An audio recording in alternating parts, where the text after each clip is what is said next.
여러분 이력서 언제 써보셨습니까? 한참 되신 분들도 있고 또 직장을 구하려고 하시는 우리 젊은 청년들은 이제 계속해서 이력서를 또 쓰고 있는 그러한 분들도 있겠죠. 저는 최근에 상당히 많은 수의 이력서를 볼 일이 있었습니다. 저희 교회에 또 새로 오실 그런 교역자 청빙에 관련해서 저희 교회를 지원하신 분들의 이력서를 제가 한번 다 살펴볼 수 있는 그런 시간이 있었는데요. 자신의 자질과 신뢰성들을 어떻게 설명할 수 없기 때문에 이력서와 자기소개서를 통하여서 그렇게 표현하려고 애씁니다. 거기를 보면 요즘에는 이력서들 다 너무 잘 쓰세요. 어쩜 그렇게 다 하나같이 훌륭하시고 잘하는 것들이 그렇게 많으신지 그런 것들을 볼 때마다 감탄합니다. 자기들의 잘하는 것들로 자기들의 장점을 기록하여서 그 이력서와 자기소개서들의 내용을 쭉 채워넣죠. 그러한 모든 것들을 조금 더 눈에 띄게 돋보이게 하려고 그렇게 애쓰지만, 그렇지만 그 이력서 속에서 자신의 약점이나 단점을 특별하게 이렇게 두각시켜서 나타내려고 하는 사람들은 그렇게 많지 않습니다. 약점이라는 것은 곧 부족함을 나타내고, 그 부족함은 나아가서 개인적인 감정에서는 열등감까지도 일으키기 때문에 우리들은 그렇게 약함을 좋아하지 않는 것 같습니다. 사람들은 실패보다는 성공을 더 좋아하고, 그리고 약함보다는 강함을 더 좋아해요. 하루는 집에 갔는데 아이가 저에게 이렇게 이야기했습니다. 아빠는 교회에서 몇 번째로 높아? 아직 어린아이지만 아빠가 교회에서 몇 번째로 높은지가 궁금했었나 봐요. 그러면서 이렇게 얘기하는 거예요. 아빠는 목사님이니까 꽤 높지? 예. 제가 그렇지 않다라는 것을 아이에게 이야기해 줬습니다. 아빠 별로 안 높아. 목사님 그렇게 높은 거 아니야. 그랬더니요, 그 아이가 그렇게 좋아하지 않는 눈치였어요. 자기 아빠가 조금 높았으면 좋았을 텐데 하는 그런 마음이 있는 것 같아요. 아이들 노는 것을 이렇게 지켜보고 있으면 저희 집 아이들은 아들들이기 때문에 로버트 장난감들을 가지고 놉니다. 이제 만화 캐릭터들도 보면요, 센 거부터 약한 거 순서대로 있어요. 그래서 아이들이 주로 좋아하는 것은 그 중에서 주인공이 되는 가장 센 것입니다. 로버트도 그렇고 팽이도 그렇고 뭐든지 간에 센 것을 좋아하지 약한 것을 좋아하지 않는 걸 보면 사람이란 어렸을 때부터 그냥 본능적으로 이 세상 가운데 살아가면서 강한 것에 마음을 두고 약한 것을 드러내기보다는 강한 것에 의지하면서 살아가려는 그러한 마음이 있는 것 같습니다. 그래서 강함과 능력이라는 것은요, 우리의 삶에 아주 중요한 주제예요. 또 교회와 성도의 삶에 있어서도 강하다라는 것은 아주 중요한 주제입니다. 올 한 해 우리가 거룩한 교회, 다시 세상 속으로라는 이 표를 가지고 달려왔는데, 이 표 속에서도요, 우리가 힘이 없는 교회로, 힘이 없는 성도로 세상 가운데 나아가서 그 모든 세상을 온전히 변화시킬 수 있을 것이라고 생각하지는 않으실 거예요. 그렇다면 우리에게 있어야 될 것은 무엇이냐면요, 바로 믿음에 있어서도 힘이 필요하고 능력이 필요하고 강한 성도가 되는 것, 그것이 우리의 삶에 아주 중요한 과제요, 또 아주 중요한 주제입니다. 세상이라는 것은 핍박과 또 우리에게 우호적이지 않은 그러한 상황과 우리가 감당할 수 없는 그러한 큰 사명으로 우리에게 다가오기 때문에 힘없이 나아갔다가는 세상 가운데 그냥 뒤로 자빠질 수밖에 없는 것이 우리들의 삶의 모습입니다. 그래서요, 우리 모두는 강한 것들을 좋아하기 마련이에요. 근데 오늘 성경 가운데 우리가 함께 읽었지만요, 오늘 이 성경 속에서 나오는 바울은 정반대의 모습을 우리에게 보여줍니다. 지금 바울이 이 고린도 후서를 통하여서 보여주고 있는 그의 상황을 보자면요, 바울은 지금 마게도냐에서 고린도 후서를 쓰고 있어요. 바울이 그의 전도 여행 가운데 고린도에 이르러서 이제 아굴라와 브리스길라의 도움을 받아서 그곳에 사역하면서 고린도의 교회를 세웁니다. 복음을 전파하고 많은 믿는 사람들을 그 가운데 구원하여서 그 가운데 교회 공동체를 세우는 거예요. 그리고 바울은 고린도 교회를 떠나서 다시 순회의 사역을 합니다. 그러던 중에 고린도 교회에 여러 가지 문제가 있음을 듣게 되었어요. 당파의 싸움들, 또 우상의 제물에 대한 그러한 것들 먹는 것에 대한 문제들, 또 여러 가지 성적인 음행과 타락의 문제들이 있는 것을 듣게 되었습니다. 그래서 그 문제를 해결하기 위하여서 목회적인 권면의 마음으로 고린도 교회에 쓴 편지가 고린도 전서였어요. 그 전서의 편지를 써서 고린도 교인들에게 정말로 목회적인 마음으로 그들을 권면하고 난 이후에 고린도 교인들은 그 편지를 받고 마음속에 바울의 그 바람과 그 사랑으로 인하여서 저들이 잘못된 길에서 돌아온 사람들도 있었지만 그들 중에 일부는 바울의 사도성을 의심하면서 바울의 반대편에 선 사람들도 생기게 되었습니다. 그래서 바울은 다시 한번 고린도 후서를 고린도 교회에 보내주면서요, 고린도 후서는 처음부터 끝까지 그 사이사이마다 중요한 대목들마다 바울이 자신의 사도성, 고린도 교인들에게 자기가 사도라는 것을 증명하기 위해서 쓴 내용들이 참 많이 있습니다. 왜냐하면 바울 앞에 닥친 그 현실적인 문제들이 그랬기 때문에 그래요.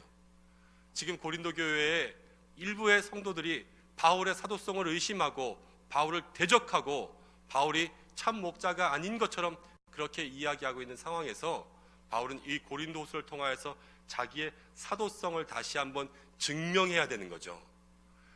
내가 사도성이 흔들리게 되면 내가 지금까지 교회를 세우고 고린도 교인들에게 가르친 모든 말씀과 그 복음과 목회적인 권면이 다 흔들리는 거예요. 거짓된 전도자가 와서 그냥 잘못된 정보를 흘린 것밖에 되지 않기 때문에 바울은 이 사도성을 지키는 것에 있어서 정말로 기필코 지켜내겠다는 그런 마음을 가지고 지금 교인들에게 그런 이야기들을 하고 있습니다. 지금 제일 시급한 문제는요, 바울이 고린도 교인들에게 있어서 자기의 사도성을 확인시키는 거예요. 그렇게 할 수 있기 위해서 바울이 지금 자기 PR을 하고 있는 거예요. PR. 여러분, PR이 우스갯소리지만 뭐의 약자인지 아세요? 피할 건 피하고 알릴 건 알려라. 네. 바울의 원칙은 사실은 이래야 돼요. 자기에 대해서 피할 건 피하고 알릴 건 알려서 지금 바울이 자기의 사도성을 고린도 교인들에게 검증받기 위해서 필요한 모든 조치들은 다 취해야 돼요. 바울에게 지금 시급한 문제는 이거거든요. 그리고 바울에게는요, 누구도 대적하지 못할 바울의 강력한 무기가 있습니다. 그것은 무엇이냐면요, 다른 사람들은 경험하지 못한 성령의 강력한 체험을 바울은 한 거예요. 그것이 고린도후서 12장 초반부에 기록되어 있습니다.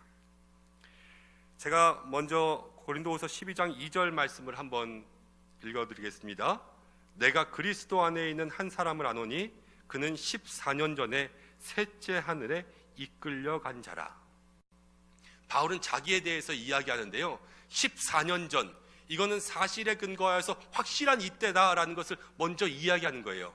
그런데 무엇을 얘기하냐면요, 나는 이끌려서 셋째 하늘에 올라갔다. 3층 천이라고 말하는 그러한 곳에 올라갔습니다. 하나님께서 계시는 곳이라는 거예요. 우리가 하늘이 있고 그 위에 우주가 있으면 그 위에 더 높은 곳에 하나님께서 계시는 곳이 있다라고 유대인들이 믿었어요. 그러한 그들의 우주에 대한 이해에 근거해서 3층 천에 들어왔다 왔다라는 고백을 합니다. 누구도 경험하지 못한 초자연적인 체험들을 했다, 이렇게 얘기하는 거예요. 그리고 그곳에서 하나님의 음성을 들은 것들을 자기는 이제 이야기하고 있습니다. 바울이 자기에 대해서 피할한다면요, 이런 것들만 이야기하고 자기에게 주신 하나님의 은혜만 이야기해야 될 텐데, 바울은 고린도후서 12장의 말씀을 읽어보면요, 계속해서 무엇을 자랑한다라고 얘기하냐면 자기의 약함을 자랑한다고 얘기해요. 그것도 그냥 한 번이 아니라 여러 번에 걸쳐서 자기의 약함을 자랑하겠다고 고백하고 있습니다.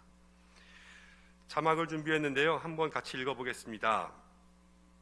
고린도후서 11장 30절의 말씀, 고린도후서 11장 30절입니다. 같이 읽어보겠습니다. 시작.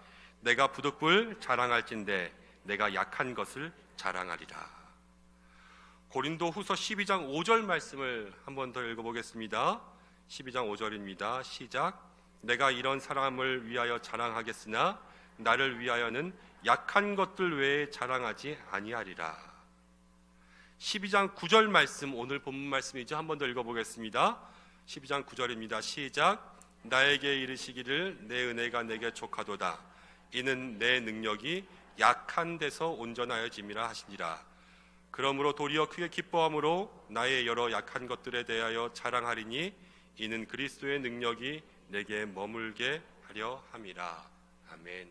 우리가 읽은 이 본문의 말씀 전후로만 해도 벌써 3번이나 바울은 똑같이 내가 약한 것들을 자랑하겠다 이렇게 이야기합니다.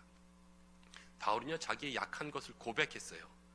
그리고 그냥 고백해서 조그맣게 이야기하는 것이 아니라요, 자랑했습니다. 바울에게는 약함이 있었습니다. 본문에 보면요, 육체의 가시, 고난을 이야기해요. 바울에게는 말 그대로 육체의 약함이 있었어요. 육체의 약함.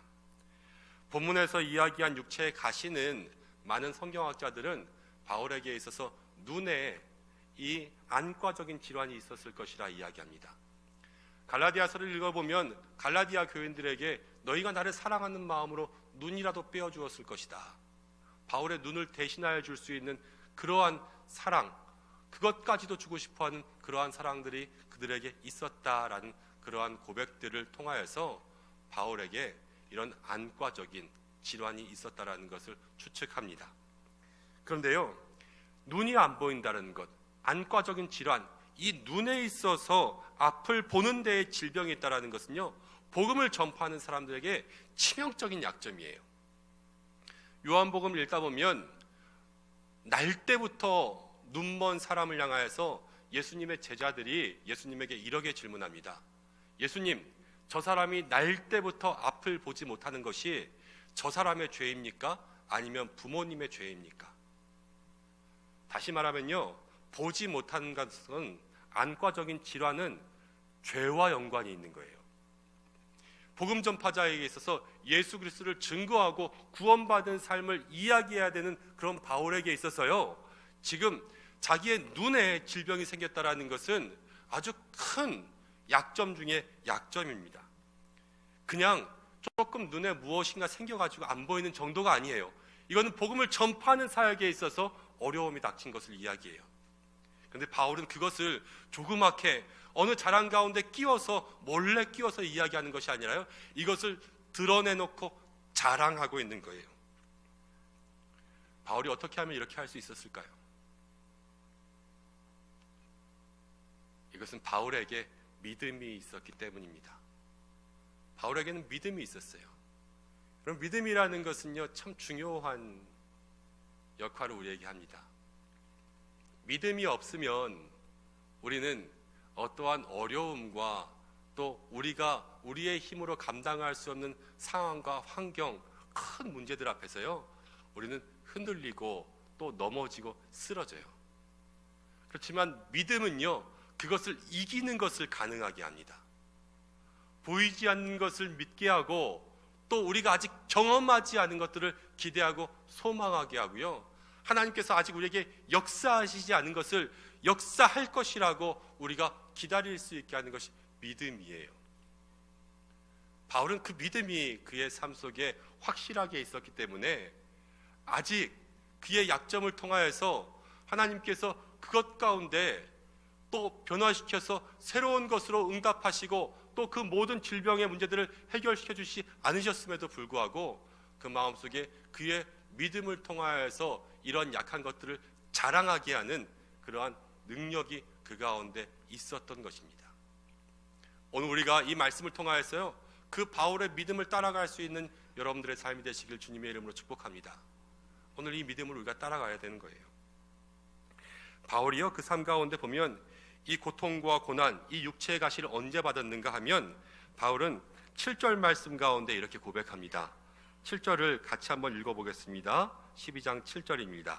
시작. 여러 계시를 받은 것이 지극히 크므로 너무 자만하지 않게 하시려고 내 육체의 가시 곧 사탄의 사자를 주셨으니 이는 나를 쳐서 너무 자만하지 않게 하려 하심이라. 7절을 보면요, 바울은 3층 천에 올라가서 하나님께서 그에게 말씀을 주신 그 정말로 초자연적인 체험을 한 이후에 그 이후에 7절 말씀에 이 계시를 받은 것이 지극히 크므로 너무 자만하지 않게 하시려고 내 육체의 가시 곧 사탄의 사자를 주셨으니 이렇게 고백했어요. 이 삼층천의 체험을 한 이후에 이 육체의 가시가 생겼다는 것을 우리가 생각할 수가 있습니다. 바울은 그런데요, 갑자기 이런 가시가 생긴 거에 대해서 이해할 수가 없었어요. 왜냐하면 그 가시가 사역의 걸림돌이 되기 때문에 그렇죠. 그래서 우리가 악과 싸울 때 그리스도인들에게 있어서 가장 강력한 무기가 뭡니까? 두 글자인데 기자로 시작하고 도자로 끝나요. 뭐예요? 기도. 그리스도인들에게 있어서 가장 강력한 무기는 기도예요. 그래서 바울은 그 사탄의 가시를 이기기 위해서 어떻게 했냐면요, 기도한 거예요. 바울이 저가 예수님을 닮고자 하는 마음이 있었기 때문에 예수님과 같이 3번 나아가 기도했습니다. 하나님 앞에 간절한 마음으로 정말로 자기의 육체 가운데 있는 이 가시가 없어지기 위해서 기도했어요. 그리고 기도하던 중에 바울 사도는 깨달았습니다. 그리고 하나님의 뜻을 발견한 거예요. 그것은 실로 사탄의 가시였지만 그 사탄의 가시 뒤에는 하나님의 뜻이 있었는데 그 가시를 주신 이유는 무엇이냐면요, 자기로 하여금 어떻게 하지 않기 위해서, 자만하게 하지 않기 위해서 가시를 주신 하나님의 뜻이 있었다라는 거예요. 사탄의 가시였지만 그 가운데 하나님의 계획이 있었습니다. 자만하지 않고 교만하지 않게 하시려는 하나님의 사랑이 그 사탄의 가시 가운데 역사한 거예요. 오늘 이 말씀을 통해서 보면요, 사탄의 가시도 하나님이 주십니다. 그리고요, 그 사탄의 가시도 하나님의 사랑인 것을 알 수가 있어요. 우리 옆에 계신 분들에게 이렇게 한번 고백했으면 좋겠습니다. 고난도 하나님의 사랑입니다. 가시도 하나님의 사랑입니다. 믿으시는 여러분들 되시길 바랍니다. 여러분, 고난도요, 가시도요, 하나님의 사랑이에요. 그 계획과 뜻 가운데 우리에게 허락하십니다. 40일의 광야 가운데 시험을 허락하신 것도 하나님이시요, 요셉의 시대에 애굽에 내렸던 7년의 흉년 가운데 계획하신 것도 하나님이시며, 바울의 약함 가운데 그 약함도 하나님께서 주시는 것이었어요. 그리고 그 속에는 은혜가 있었습니다. 바울은 믿음으로 그 은혜를 발견했습니다. 고난의 가시는요, 자동차로 비유하면 브레이크 같은 거예요. 너무 잘 달려서 달리기만 할 줄 알고 설 수 없는 자동차는요, 사람을 해치는 자동차입니다. 우리의 인생을 생각해 보세요. 잘 나가기만 하면, 여러분들 끝까지 잘 나가기만 하면 하나님 찾으셨겠어요? 우리의 삶에 문제가 있고 어려움이 있을 때 우리는 더욱더 간절해지잖아요. 더욱더 하나님 사모하잖아요. 우리가 우리의 힘을 해결할 수 없는 문제들을 만날 때 우리들은 그것을 통하여서 하나님과 더욱더 가까워지지 않습니까? 애굽에서 나온 이스라엘 백성들이요, 저 사람들이 조오련이나 박태환 선수 같은 사람들이었다면 하나님 굳이 홍해를 가르칠 필요가 없었을 거예요. 하지만 그 이스라엘의 백성들은 감당할 수 없는 수많은 여인들과 아이들이 있었고, 또 그 강이 수영해서 건널 수 있을 만큼 그렇게 얕고 작은 강이 아니라 넓고 큰 강이었기 때문에 그들이 아무것도 할 수 없어서 앞에는 홍해가 있고 뒤에는 애굽의 군사가 따라오니 우리가 여기서 죽게 되겠구나, 아무것도 할 수 없겠구나, 이렇게 고백했을 때 하나님 홍해를 가르쳤잖아요. 정말로 우리가 그 모든 홍해를 우리의 마음대로 할 수 있다면 우리는 우리의 삶 가운데 하나님을 찾지 않을 수밖에 없습니다. 자만하지 않게 하시려는, 교만하지 않게 하시려는 하나님의 그 가시가 우리의 삶에 있을 때요, 우리의 삶은 더 은혜로워질 수 있다라는 거예요. 오늘 바울은 이 사실을 고린도 교인들에게 선포합니다. 우리가 읽은 말씀 9절 다시 한번 읽어볼까요? 9절 말씀을 다시 한번 읽어보겠습니다. 시작. 나에게 이르시기를 내 은혜가 내게 족하도다. 이는 내 능력이 약한 데서 온전하여 짐이라 하신지라. 그러므로 도리어 크게 기뻐함으로 나의 여러 약한 것들에 대하여 자랑하리니 이는 그리스도의 능력이 내게 머물게 하려 함이라. 바울은요, 하나님께서 자기의 주신 그 은혜를 고린도 교인들에게 그대로 선포합니다. 예수님께서 하신 말씀, 그 말씀 그대로를 고린도 교인들에게 전달해줘요. 한번 같이 따라해 보겠습니다. 이는 내 능력이 약한 데서 온전하여짐이라. 이는 내 능력이 약한 데서 온전하여짐이라. 온전하여진다라는 것은요, 완전하게 100% 충만하게 찼다라는 거예요. 바울이 약할지라도 하나님의 능력이 거기에서 완전하게 나타나시다라는 것을 예수님 직접 바울에게 말씀하셨습니다. 바울이 사도성을 의심받는 이런 상황 가운데서 바울에게 이보다 더 사도로서의 확실한 증거는 없게 된 거예요. 예수님 그에게 말씀하신 나는 약하지만 약할 때 온전하게 역사하시는 예수님이 있는 것, 이거보다 사도로서 더 크고 중요한 증거가 어디 있겠느냐. 바울은 이것을 통하여서 자신을 보여주는 것이 아니라 자신에게 역사하신 하나님의 은혜를 강조함으로 자기의 사도성을 이야기하고 있습니다. 그리고 바울의 약함 속에 하나님께서 일하시고 역사하시는 그 믿음을 고린도 교인들과 또 이 자리에 있는 우리 모두에게 이야기하고 싶은 거예요. 바울의 약함, 이 약함이라고 한다면 바울에게 있어서 이 약함은 인간으로서 어쩔 수 없는 한계예요. 사람은 약함을 짊어질 수밖에 없습니다. 인생에서 여러분 탄탄대로만 있다면 얼마나 좋겠어요, 그렇죠? 그런데 인생에는요, 가시밭길이 있어요. 자갈밭길이 있고 울퉁불퉁한 돌짝길이 있습니다. 우리의 인생에는요, 생이 있으면 사가 있고요, 고가 있으면 낙이 있습니다. 그래서 우리의 인생은 울퉁불퉁해요. 그런데 이 인생의 길 가운데 우리가 이 인생의 울퉁불퉁함, 이 가시를요, 바울처럼 믿음의 눈으로 바라볼 수 있어야 우리의 삶이 더욱더 행복해지고 하나님의 능력 가운데 살아갈 수 있는 삶이 되는 것입니다. 사람에게 주신 삶이 그래요. 바울에게 있어서만 그 울퉁불퉁함이 있는 것이 아니라요, 이 자리에 있는 우리 모두에게 동일한 울퉁불퉁함이 있습니다. 이 자리에 우리 모두에게 사실 가시가 있는 거예요. 우리에게도 모두가 다 가시밭길이 놓여져 있습니다. 그런 의미에서요, 오늘 바울이 우리에게 고백한 이 주님의 말씀은 우리의 삶에 우리가 정말 믿음으로 받아들여야 될 그러한 능력의 말씀이요, 교훈의 말씀인 줄로 믿습니다. 그래서 우리가 한번 믿음으로 선포했으면 좋겠습니다. 나의 약함은 그리스도의 능력이 머물게 하는 통로이다. 다시 한번 고백할까요? 나의 약함은 예수님의 능력이 머물게 하는 통로이다. 바울이 바로 그것을 고백했어요. 할렐루야. 바울이요, 자기의 삶 속에 약한 것들을 통하여서 예수님께서 그 가운데 머물고 역사하시고 그 능력을 나타냄을 바울은 이야기했습니다. 약한 것들에 대한 자랑으로 바울은 그것을 통하여서 그리스도의 능력이 내게 머물게 함이라. 여러분, 그릇을 사용할 때요, 다 주부들이시니까 집에서 그릇 많이 사용하시죠? 예, 저도 그릇 많이 사용해요. 많이 닦기도 하고요. 그런데 여러분, 그릇을 쓸 때는요, 어떤 때 그릇을 쓸 수 있냐면요, 그 그릇이 비어 있을 때 그 그릇을 쓸 수 있어요. 무슨 말씀인지 아시겠어요? 그 그릇으로 귀중한 것을 담기 위해선 먼저 그 그릇이 비워져 있어야 돼요. 맛있는 음식을 담기 위해서는 빈 그릇에 담을 수 있습니다. 바울 사도는요, 이미 고린도서에서 자신을 무엇에 비유했냐면요, 질그릇에 비유했습니다. 바울은요, 훌륭한 사람이었어요. 바울은 능력 있는 사람이었습니다. 바울은요, 빌립보서를 보면 자기가 8일 만에 할례를 받았고 이스라엘 지파 중에 베냐민 지파로서 또 히브리인 중에 히브리인으로서 자기가 율법에 열심을 내고 바리새인으로서 교회를 박해하는 그 일 가운데 정말로 열심을 낸 그러한 사람이라 자기는 자기에 대해서 고백했어요. 그런데요, 예수 그리스도를 아는 지식, 그 예수 그리스도를 아는 그 지식을 얻기 위하여서 나에게 있던 모든 것들을 배설물로 여기고 버렸다. 그리고 그것을 통하여서 무엇을 얻었냐면요, 예수 그리스도라는 보배를 얻었어요. 그래서 바울은 고린도후서 4장을 통하여서 자기 자신을 보배를 닮은 질그릇, 자기는 질그릇이에요.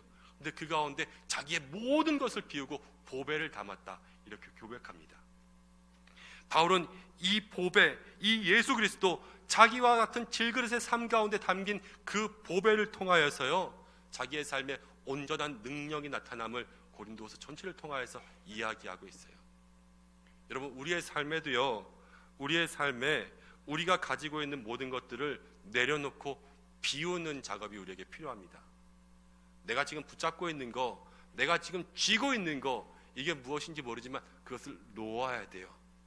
그리고 내 마음의 그릇에 담겨 있는 것들을 비워놓고 내려놓고 쏟아내야지 그 자리 가운데 예수 그리스도의 능력이 머물 수가 있습니다. 할렐루야. 이 말씀을 우리의 마음 가운데 새기시는 여러분들 되시길 바랍니다. 그런데요, 대부분의 사람들이 이렇게 하지 못해요. 자신의 능력을 비우고 자신의 힘을 빼고 몸을 이렇게 비우는 거에 대해서 잘 하지 못합니다. 왜 그러냐면요, 그 잠깐의 비워짐, 아무것도 잡은 것이 없을 때 그 불안함과 그 두려움을 극복하지 못하는 거예요. 잠깐의 내 손에 아무것도 없는 것, 그 순간이 엄청나게 불안하거든요. 여러분, 중간지대의 불안이라는 말 들어보셨어요? 중간지대의 불안. 중간지대의 불안이라는 말이 있어요. 서커스에서 그네 타기, 그 묘기를 부릴 때 거기에서 생각할 수 있는 그러한 심리 상태를 심리학적 용어로 설명하는 거거든요. 서커스의 공중그네 타기 묘기를 하면요, 그네에서 다른 사람의 손을 잡고 있다가 다음번 그네로 뛰는 그러한 묘기들이 있습니다. 아시죠? 다음번 그네로 뛰기 위해서는요, 어떻게 해야 되냐면요, 먼저 잡고 있던 사람의 손을 붙잡아야 돼요? 놓아야 돼요? 예, 놓아야 돼요. 먼저 잡고 있던 사람의 손을 놓아야 돼요. 그래야지 다음 사람의 손을 잡을 수가 있습니다. 그리고요, 자기가 손을 놓는 순간은 이제 자기 손에 무엇이 있어요, 없어요? 아무것도 없어요. 그렇지만 아무것도 없어도요, 자기가 할 수 있는 것이 있을까요, 없을까요? 아무것도 못 잡은 그 공중에서는요, 아무것도 하면 안 돼요. 자기가 움직이는 순간 자기를 잡아줘야 될 사람이 자기를 못 잡기 때문이에요. 약속한 그대로, 내가 손을 놓친 그대로 그 상태에서 다음 사람이 잡아줄 때까지 그 사이의 불안을 견뎌야 되는 거예요. 이것이 중간지대의 불안이에요. 근데 많은 사람들은요, 이 사이의 불안을 견디지 못하는 거예요. 지금 아무것도 없는 그 순간을 견디지 못하고 내 손으로 무언가 잡아보려고 그렇게 허둥지둥 대다가는 다음 그네의 사람이 내 팔을 잡아줘야 될 때 그 팔을 잡지 못하기 때문에 그 다음 그네를 탈 수가 없게 됩니다. 자기의 팔을 움직이거나 몸을 움직이면 안 되는데 가만히 뻗은 팔을 그냥 이렇게 펴고만 있어야 되는데 그것을 자기 힘으로 하려는 그 마음의 상태가 내가 가진 것을 못 놓는 거예요. 여러분, 오늘 바울의 말씀은요, 그리스도의 능력이 내게 머무는 것은 내가 하는 게 아니에요. 예수님께서 정말로 내가 하나님의 일하심을 향하여서 두 팔을 뻗고 주님 잡아주시기를 기다리면서 그렇게 이 팔을 주께 맡길 때에 우리 하나님께서는 우리를 붙잡아 주십니다.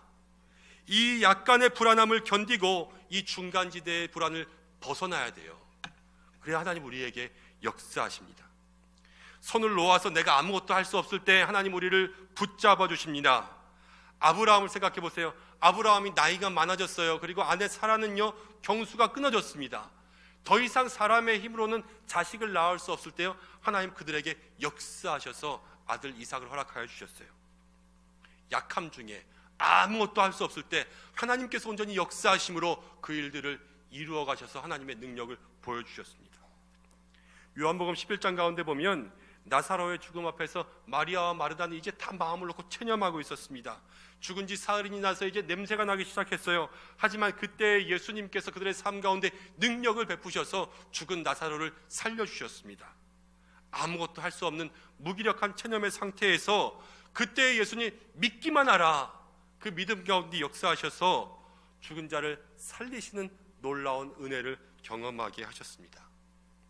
오늘 우리가요, 그 하나님께 모든 것을 맡기고 내 마음의 그릇들을 비우고 내 마음에 온전히 예수 그리스도를 모시기 위하여서 내가 잡은 모든 것을 놓을 때 그 손을 하나님께 펼쳐서 우리 하나님께서 우리의 손을 잡아주실 때 우리의 삶에 이러한 역사가 일어날 줄로 믿습니다.